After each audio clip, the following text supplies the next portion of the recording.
हर सहपहर school से वापसी पर वह सब बच्चे दीव के बाग में खेलने को जाया करते थे। ये बाग बहुत ही खूबसूरत था।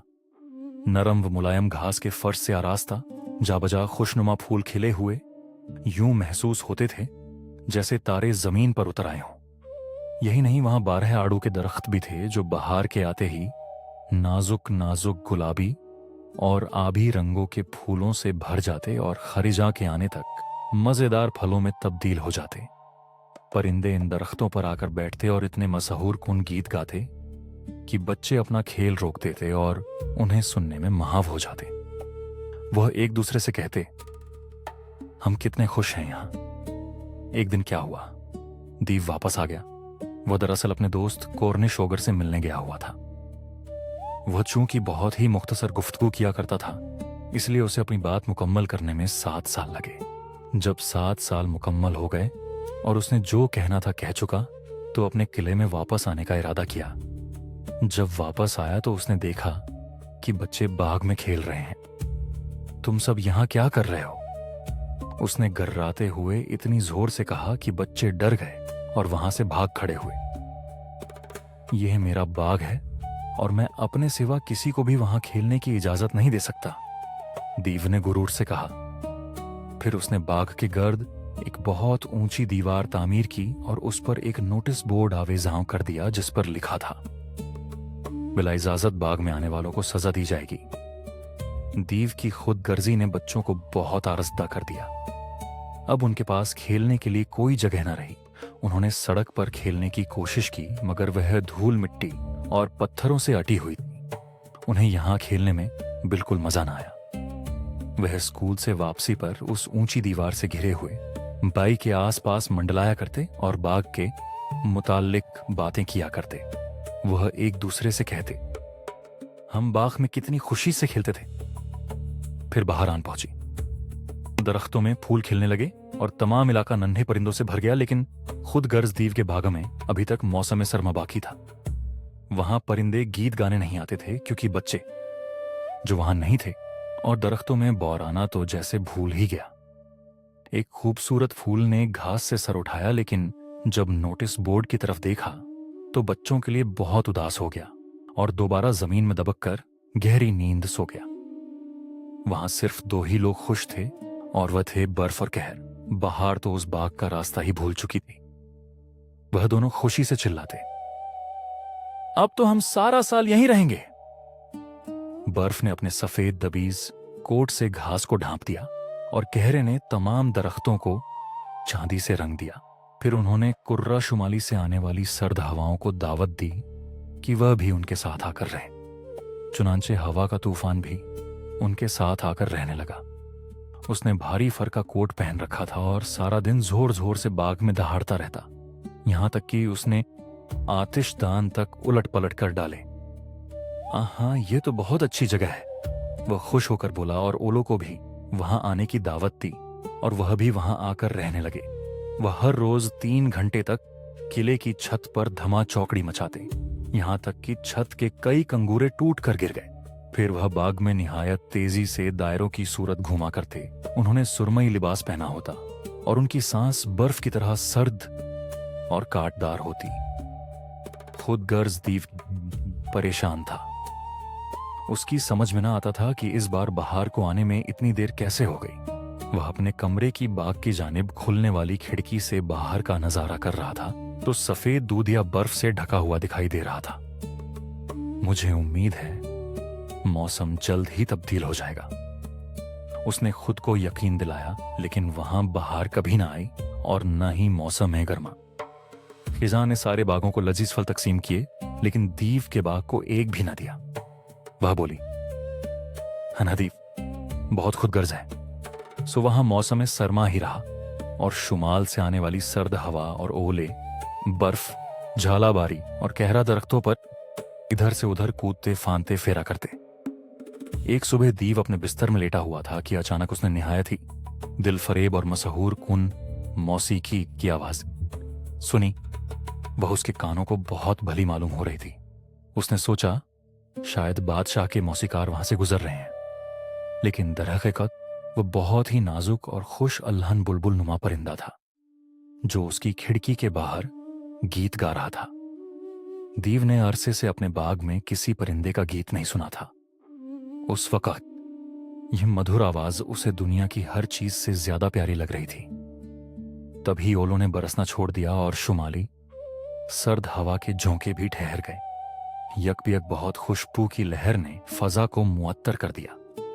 जब यह लहर खुली खिड़की से होती हुई उसकी नाक से टकराई तो उसने बेइख्तियार अपने बिस्तर से छलांग लगाई और बाहर बाग की तरफ देखने लगा। उसने खुद कलामी की, अब मुझे यकीन हो गया है, फिर आखिर बाहर आ ही गई। आखिर उसने ऐसा क्या देख लिया था? उसने बहुत ही शानदार नजारा देखा था। दीवार में किए गए छोटे से सुराख के जरिए बच्चे बाग में दाखिल हो गए थे और दरख्तों की शाखों पर विराजमान थे। उसे हर दरख्त पर एक बच्चा बैठा हुआ दिखाई दे रहा था। उनके वापस आ जाने से दरख्त इतने खुश थे कि उन्होंने खुद को फलों से लबरेज कर लिया था और उनकी फलों भरी डालियों ने अपने बैजू बच्चों के सरों के गर्द हमाइल किए महसूस हो रही थी। परिंदे खुशी से चहचहाते फिर रहे थे और फूल हरी घास से एक बार फिर झांकने और मुस्कुराने लगे थे। ये एक बहुत ही दिलकश नज़ारा था, लेकिन बाग के एक कोने में अभी भी मौसम सरमा मौजूद था। ये बाग का सबसे आखिरी सिरा था जहां एक छोटा सा लड़का खड़ा था। वह इतना नन्हा मुन्ना सा था कि दरख्त की शाखों तक उसकी रसाई मुमकिन न थी। वह दरख्त के तने से लिपटा बुरी तरह रो रहा था। बेचारा दरख्त अभी भी कहरे और बर्फ से अटा हुआ था और उसके चारों तरफ शुमाली सर्द हवा मंडला रही थी। दरख्त ने बच्चे से कहा, नन्हे लड़के ऊपर आ जाओ। उसने अपनी शाखें इतनी नीचे तक झुका दी जितना कि वह झुक सकता था, मगर बच्चा बहुत ही छोटा था। वह फिर भी किसी शाख को नहीं थाम सका। दीव ने यह मंजर देखा तो उसका दिल मोम हो गया। उसने सोचा, मैं भी कितना खुदगर्ज था। अब मेरी समझ में आया कि बाहर मेरे बाग में क्यों नहीं आ रही थी। मैं इस नन्हे बच्चे को दरख्त पर बिठा दूंगा और बाग के अतराफ की ऊंची दीवारें ढा दूंगा। मेरा बाग बच्चों के खेलने के लिए हमेशा वक्फ रहेगा। वह अपने के पर बहुत शर्मिंदा था। फिर वह सीढ़ियां में उतरता नीचे पहुंचा और सदर दरवाजा आहिस्तगी से खोलकर बाग में चला गया। लेकिन जब बच्चों ने उसे देखा तो बहुत खौफजदा हो गए और वहां से भाग गए। बाग फिर से बर्फ और कहरे से भर गया। मौसम सरमा ने उसे फिर से घेर लिया था। सिर्फ वह नन्हा लड़का बिल्कुल न डरा और न वहां से भागा। उसकी आंखें आंसुओं से लबरेजुस थीं। दीव ने उसे पुश्त से थामा और आहिस्तगी से अपने हाथ में लेकर दरख्त की शाख पर बिठा दिया और यूं दरख्त एक बार फिर बौर से लद गया। हर तरफ फूल ही फूल खिल गए। परिंदे वहां आकर चहचहाने और गीत गाने लगे। नन्हे लड़के ने अपने बाजू दीव की गर्दन में हमायल कर दिए और उसे प्यार किया। जब दूसरे बच्चों ने देखा कि अब दीव की पहले जैसा बुरा नहीं रहा तो वह भागते हुए वापस आ गए और बाहर दोबारा से बाग में हर तरफ फैल गई। ये अब तुम्हारा बाग है नन्हे बच्चों, दीव ने कहा। उसने बड़ी कुल्हाड़ी उठाई और दीवार को मिस खम मार कर डाला। जब दोपहर के 12 बजे लोग मार्केट जाने के लिए वहां से गुजरे तो उन्होंने देखा दीव बच्चों के साथ खेल रहा है। इतना खूबसूरत बाग उन्होंने पहले कभी ना देखा था। बच्चे सारा दिन वहां खेलते रहे। शाम को दीव को खुदा हाफिज कहने आए तो उसने पूछा, तुम्हारा वह नन्हा दोस्त कहाँ है? वही जिसे मैंने दरख्त पर बिठाया था। मुझे वह बहुत अच्छा लगा था। उसने मुझे प्यार भी किया था। बच्चों ने जवाब दिया, वह तो चला गया, हमें उसके बारे में कुछ नहीं मालूम। दीव ने उनसे कहा, उससे कहना वे कल जरूर यहां खेलने आए। लेकिन बच्चे तो उसे जानते ही नहीं थे। न उन्हें यह मालूम था कि वह कहां रहता है। उन्होंने तो उसे पहले कभी देखा भी ना था। दीव इस बात पर उदास हो गया। हर दोपहर स्कूल की छुट्टी के बाद बच्चे दीव के साथ खेलने उसके बाग में आते, मगर वह लड़का दोबारा कभी दिखाई न दिया। दीव अब बच्चों के साथ बहुत मेहरबानी से पेश आता। वह अक्सर उनसे उस लड़के के बारे में पूछा करता और उसकी बातें करता। वह कहता कि वह उसे दोबारा देखना चाहता है। वक्त गुजरता गया, यहां तक कि दीव बूढ़ा और कमजोर हो गया।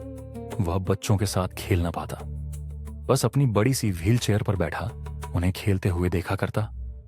बच्चे उसके बाग को बहुत सराहते। उस पर वह कहता, मेरे बाग में बहुत खूबसूरत फूल हैं, लेकिन बच्चों से बढ़कर खूबसूरत फूल कोई नहीं।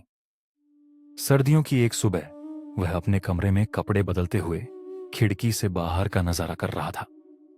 उसे अब मौसम सरमा बुरा नहीं लगता था, क्योंकि वह जानता था कि यह बहार और फूलों के आराम का वक्त है। उन्हें कुछ वक्त के लिए सोना भी होता है। बाहर देखते हुए उसने हैरत से अपनी आंखों को रगड़ा और खूब गौर से बार बार देखा, जैसे उसे अपनी बिसारत पर यकीन न आया हो। यह बिलाशुबह बहुत ही खूबसूरत नजारा था। बाग के इंतहाई कोने में एक दरख्त सफेद फूलों से लदा हुआ था। उसकी शाखें सुनहरी और नकरई फलों के बोझ से जमीन पर झुकाई थीं, और उनके नीचे वही नन्हा लड़का खड़ा था। दीव खुशी से उछलता कूदा सीढ़ियों से उतरकर बाग में पहुंच गया और घास पर लौटता जब लड़के के करीब पहुंचा तो उसका चेहरा गुस्से से तम-तमा उठा। उसने बेचैनी से लड़के से पूछा, तुम्हारे जिस्म पर जख्मों के निशान कैसे हैं? किसने तुम्हें जख्मी किया? लड़के की हथेलियों और पैरों पर किसी के तेज नाखूनों के निशान थे। वो कौन है जिसने तुम्हें जख्म दिए? मुझे बताओ। दीप बेताबी से चिल्लाया। मैं अपनी तलवार से उसका काम तमाम कर दूंगा। ना, लड़के ने जवाब दिया, ये तो प्यार के जख्म हैं। दीव ने उचंबे से लड़के की तरफ देखकर सवाल किया, आखिर तुम कौन हो? एक तकलीफ देह कराह उसके मुंह से निकली और वह बच्चे के कदमों में बैठ गया। लड़का दीव को देखकर मुस्कुराया और उससे कहने लगा, एक बार तुमने मुझे अपने बाग में खेलने दिया था। आज मैं तुम्हें अपने साथ अपने बाग में ले जाने को आया। जानते हो मेरा बाग कहाँ है? जन्नत में है मेरा बाग। स्कूल से वापसी पर बच्चे जब खेलने के लिए बाग में आए तो उन्होंने देखा बाग के आखिरी सिरे पर दरख्त के नीचे दीव लेटा हुआ था। उन्होंने करीब जाकर देखा, वह तो मर चुका था और सफेद फूलों ने उसके जिस्म को पूरी तरह ढांप